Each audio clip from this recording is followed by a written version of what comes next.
तो धारिया रहने वाला है।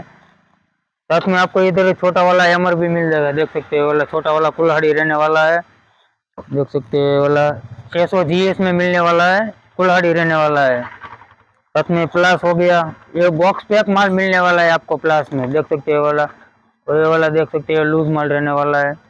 साथ में इधर आपको देख सकते हैं वाला स्क्रू ड्राइवर रहने वाला है, छोटा बड़ा की पाना रहने वाला है इधर।